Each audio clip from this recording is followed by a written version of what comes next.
अच्छा भाई, ये PCHS का पेपर है। ये सेकेंड ईयर जोलॉजी का है आई थिंक। हाँ जोलॉजी है। पेपर 11 क्लास का नहीं लग रहा मुझे, ये 12th क्लास का लग रहा है। अच्छा भाई, ये कम कॉम्प्लेक्स रिप्रोडक्शन है तो एक सिंपल रिप्रोडक्शन होती है जो कि एसेक्सुअल रिप्रोडक्शन होती है, और उसके मुकाबले में जो सेक्सुअल रिप्रोडक्शन होती है वो कॉम्प्लेक्स होती है। तो एसेक्सुअल, फिजन और बडिंग, ये तीनों एक ही चीज के दो तीन नाम हो गए, तो सेक्सुअल रिप्रोडक्शन इसका करेक्ट आंसर है। ADH is also known as, तो एडीएच जो है ये वो हार्मोन है जो कि पोस्टीरियर पिट्यूटरी से आता है, रिलीज होता है, बनता है ये हाइपोथैलेमस के अंदर है, और इसका दूसरा नाम वेसोप्रेसिन है, और ये वाटर की रीअब्जॉर्प्शन करवाता है नेफ्रॉन में जाके। ऑक्सीटोसिन जो है ये यूट्राइन कॉन्ट्रैक्शन करवाता है, मिल्क रिलीज करवाता है, और इसे लव हार्मोन भी कहते हैं। ये आपको बेटर फील करवाता है।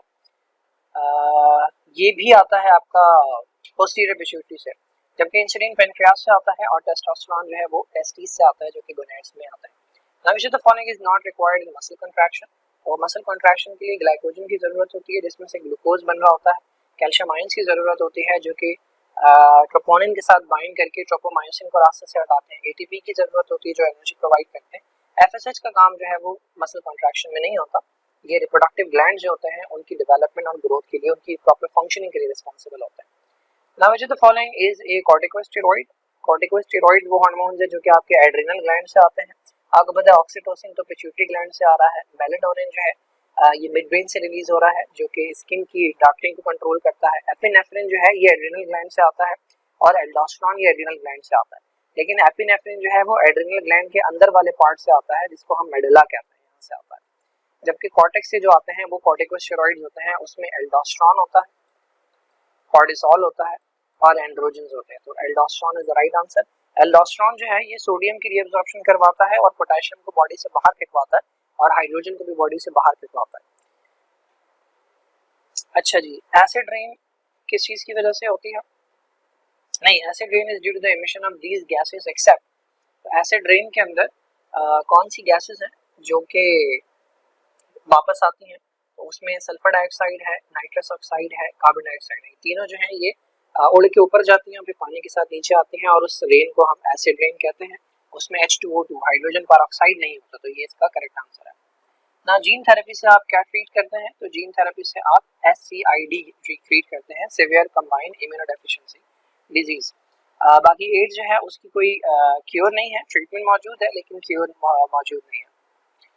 एडिनोसिन डीअमाइनेज तो एंजाइम का नाम होता है। Number of muscles in the human body 600, which of the following is not a tropic hormone. Tropic hormone वो होते हैं जो किसी दूसरे ग्लैंड के ऊपर जाकर उनकी फंक्शनिंग को कंट्रोल करते हैं। तो एफएसएच जो है ये फॉलिकल स्टिमुलेटिंग हार्मोन है, ये गोनैड्स के ऊपर जाके उनकी फंक्शनिंग को कंट्रोल करता है। टीएसएच जो है ये थायराइड स्टिमुलेटिंग हार्मोन है, ये दूसरे ग्लैंड्स के ऊपर जाके उनकी फंक्शनिंग को कंट्रोल करता है। ल्यूटोट्रॉपिक हार्मोन ये भी जो रिप्रोडक्टिव ग्लैंड है उनकी फंक्शनिंग को कंट्रोल करता है। तो ग्रोथ हार्मोन जो है ये आपका ट्रॉपिक हार्मोन के अंदर नहीं आता। Now it is a large molecule with extremely low solubility.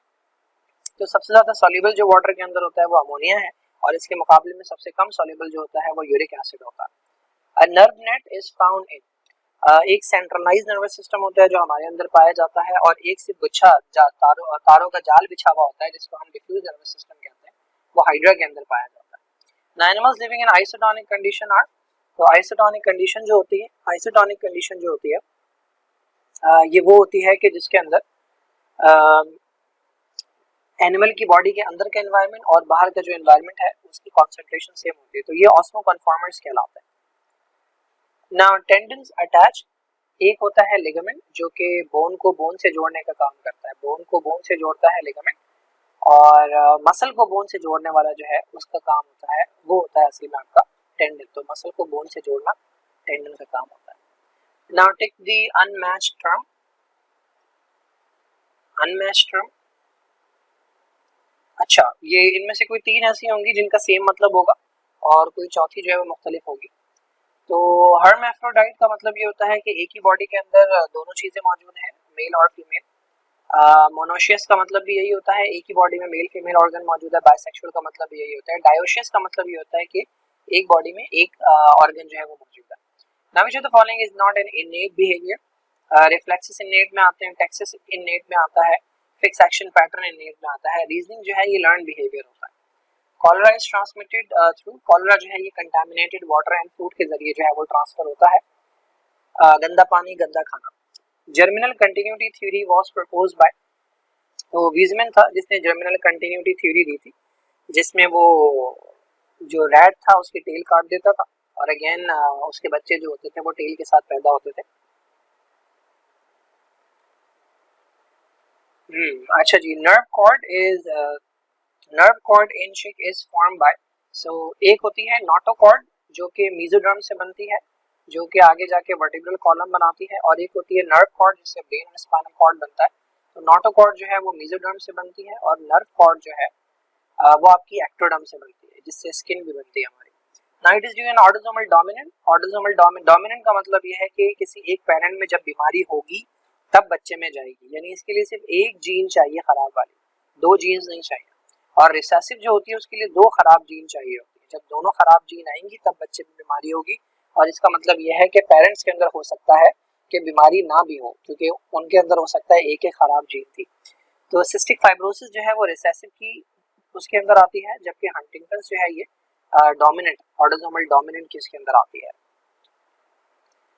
ना how do muscle fatigue during heavy exercise, ये मैंने पिछले पेपर के अंदर भी बताया है कि जब हैवी एक्सरसाइज होती है तो उसमें उतनी ऑक्सीजन बॉडी को नहीं मिल पाती जितनी ज़रूरत होती है।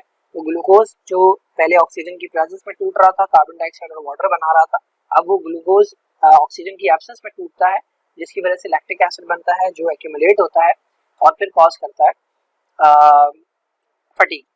Y is DNA fingerprinting perform, तो डीएनए फिंगरप्रिंटिंग इसलिए परफॉर्म की जाती है ताकि डीएनए का एक पैटर्न हमें मिल जाए जो कि पेरेंटल इश्यूज को और दूसरा क्रिमिनल केसेस को सॉल्व करने के काम आती है। आर्क्यूटेरिस वाला भी पिछले पेपर के अंदर मैंने बताया है कि कनेक्टिंग लिंक इसलिए कहते हैं बिकॉज रेप्टाइल्स और बर्ड्स जो हैं उनके मिक्स फीचर जो है वो इसके अंदर पाए जाते हैं। अच्छा, एक और चीज पिछले कुछ खैर मैं एक और वीडियो में बता दूंगा। Now how is growth different from development, तो डेवलपमेंट के अंदर स्ट्रक्चर्स बनते हैं, ग्रोथ के अंदर बन चुके होते हैं और उसके बाद फिर उनका साइज बढ़ता है। Monozygotic twins are identical and have the same sex, dizygotic नहीं होते क्योंकि मोनोजाइगोटिक एक ही डीएनए से बने हुए होते हैं, जबकि डाइजाइगोटिक जो है वो अलग अलग डीएनए से बने होते हैं, इसीलिए उनके फीचर सेम नहीं होते। How does the coelomic fluid help in locomotion, तो सीलोमिक फ्लूइड जो है वो एक तरह की प्रेशर फील्ड कैविटी बनाता है जो कि मसल्स की मूवमेंट से जो है वो इलोंगेट और शॉर्टन होती है, तो वो हेल्प करती है लोकोमोशन के अंदर। साइनाप्स जो है उसे मोटर एंड प्लेट क्यों कहते हैं? नॉर्मली साइनाप्स के अंदर ये होता है कि एक न्यूरॉन आता है, वो जो है जहाँ पर वो न्यूरॉन का एक्सॉन होता है वहाँ पे दूसरे न्यूरॉन का डेंड्राइट आता है, और ये जो कनेक्शन है ये साइनाप्स कहलाता है। मोटर एंड प्लेट के अंदर ये होता है कि एक न्यूरॉन होता है और वो जाकर एंड होता है मसल्स के ऊपर, मसल की मेम्ब्रेन के ऊपर, आगे कोई न्यूरॉन नहीं होता।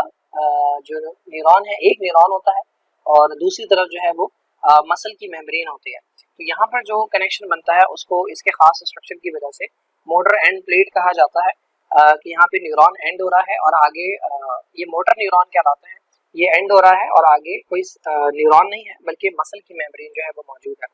सो this is termed as motor end plate. Now why are fossil fuels non renewable, तो एक रिन्यूएबल सोर्स ऑफ एनर्जी होता है कि जो कभी ना खत्म होने वाला होता है, जैसे कि हवा है, विंड है, उसके जरिए जो एनर्जी बनाई जा सकती है, या सन है जिससे उससे जो एनर्जी बनाई जा सकती है, तो वो रिन्यूएबल होती है। जबकि फॉसिल फ्यूल एक लिमिटेड अमाउंट के अंदर मौजूद है, तो ये नॉन रिन्यूएबल सोर्स के अंदर आता है। वेस्टिजियल ऑर्गन्स वो होते हैं कि जिनके दूसरे एनिमल्स के अंदर जो है वो फंक्शन है, लेकिन हमारे अंदर जो है वो फंक्शन मौजूद नहीं है, तो उसकी एग्जांपल्स मौजूद है बहुत सारी। Role of plasmid in recombinant DNA technology, तो प्लाज्मिड ही वो डीएनए होता है कि जिसके ऊपर जीन ऐड की जाती है। पार्किंसन एंड अल्जाइमर डिजीज का नोट, डेस्ट स्लिप, how is it cured, and write the role of hormones on the working of kidney. इसमें एल्डोस्टेरोन आ जाता है, पैराथायराइड हार्मोन आ जाता है और एडीएच आ जाता है। फिजियोलॉजिकल मैकेनिज्म, थर्मोरेगुलेशन, ठीक है, इजी है। Role of brain in thermoregulation, hypothalamus का रोल होता है इसमें। एंडोक्राइन ग्लैंड, पिट्यूटरी ग्लैंड को मास्टर ग्लैंड क्यों कहते हैं, ठीक है। Define receptors, different type of receptor with their function, human female reproductive system and label diagram, ठीक है, easy है।